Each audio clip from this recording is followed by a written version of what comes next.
Hey everyone, आज हम लाए हैं एक नई कहानी आपके लिए जो है कपड़े धोने वाली बहू की। पसंद आए तो please like, comment and subscribe. शादी के पहले से ही विभा को कपड़े धोने का बड़ा शौक था। कभी नल के नीचे तो कभी तालाब के पास। अरे मेरी नीली वाली लुंगी नहीं दिख रही है। विभा की अम्मा, कहाँ रखी है लुंगी? अरे वो तो विभा ने परसों ही धोकर रखी थी आपकी अलमारी में। देखो वहीं होगी। वो ना मैंने आज धो दी, मुझे लगा कि गंदी हो गई होगी। अरे कैसे गंदी हो गई थी? उसे तो मैंने पहना भी नहीं। हे भगवान, इस लड़की के कपड़े धोने की आदत से परेशान हो गया हूँ मैं। जितना तो घर में राशन नहीं आता, उससे कहीं ज्यादा डिटर्जेंट पाउडर का खर्चा है। इसकी शादी करवा दो, शादी। जाए अपने घर में ही करे काम, फिर चाहे घर के कपड़े धोने हो या पूरे गांव के। हाँ ठीक बोल रही हो, देखता हूँ मैं कोई लड़का। वो दिन भी आ जाता है जब विभा को देखने लड़के वाले आ जाते हैं। लड़की मुझे अच्छी लगी। होने वाली सास कहती है, बेटी अगर कुछ पूछना है तो पूछ लो। वैसे तो हमारी लड़की बहुत ही शर्मीली है, जो बोल दो वो मान लेती है, इसे क्या पूछना होगा। अरे कैसी बात कर रही हो माँ, मुझे इन लोगों के घर रहना है, सवाल तो कई है। हाँ हाँ बेटा, पूछ लो ना, क्या पूछना है। आप लोगों के घर कपड़े कौन धोता है? सास का मुंह बन जाता है। देखो, अगर तुम ये कहना चाहती हो कि तुम्हें कपड़े धोने नहीं आते तो सुन लो, कपड़े मैं ही धोती हूँ, लेकिन तुम्हारे आ जाने के बाद मैं रुमाल तक नहीं धोऊंगी। अरे चुप रहना भाग्यवान, बहू बेचारी घर आई नहीं, उसे डराना शुरू कर दिया। वो क्या है ना बिटिया, अभी तक तो ये कल्लू की माँ ही धोती थी, लेकिन अब तुम्हारे पापा तो दहेज में वॉशिंग मशीन देंगे ही।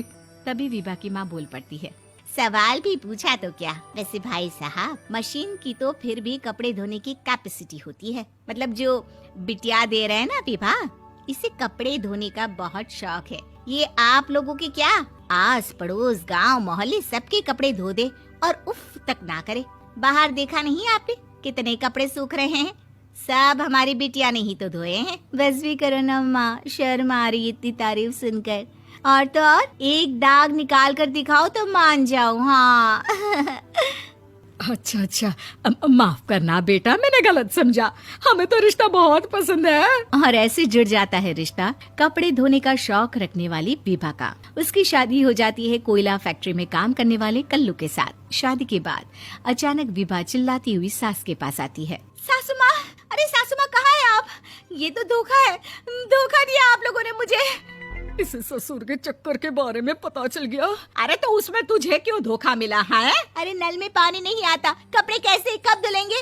अच्छा, तू पानी नहीं आ रहा उसकी बात कर रही है। तो आपने क्या सोचा? कुछ नहीं। अच्छा हाँ, तेरी माँ ने कहा था कि कपड़े धोने का शौक है तुझे, याद आया मुझे। शौक बोलकर कपड़े धोने वाले मेरे जुनून को कम ना आके सासू माँ, कपड़ा धोना मेरा गुरूर है। तभी पति भी वहाँ आ जाता है। अभी मैंने इसे सनी देओल की फिल्म दिखाई है, उसी के डायलॉग मार रही है माँ। अच्छा सुन, साफ साफ बता रही हूँ, पानी सुबह 4 से 6 और शाम को 10 से 12 आता है, समझी? विभा टाइमिंग सुनकर हैरान हो जाती है। ये क्या भूतों का मोहल्ला है? सुबह 4 बजे उठकर कौन कपड़े धोता है? 4 बजे टंकी में पानी जाता है, फिर सारा दिन धोना ना, किसने मना किया? अरे कैसे बात कर रही हैं? 200 लीटर की टंकी में कितने कपड़े धो लूंगी मैं? सुबह ही उठ जाऊंगी मैं। अब क्या था, विभा सुबह 4 से लेकर रात के 12 बजे तक कपड़े ही धोती रहती। एक रोज सास पड़ोस से निकलकर कहीं जा रही होती है कि साथ वाली कहती है, हाँ कल्लू की माँ, जरा ये बताओ कि 2 साड़ी है, 2 ब्लाउज और एक पेटीकोट और एक नाड़े वाला लंबा कच्छा। हाँ तो? अरे तो क्या, कितना लोगी धुलाई ये बताओ। धोबन दिख रहे हैं हम क्या? हमारे पति सरकारी नौकरी से अभी रिटायर हुए हैं और बेटा सुपरवाइजर है कोयला फैक्ट्री में। धोबन समझ रखा है हमें?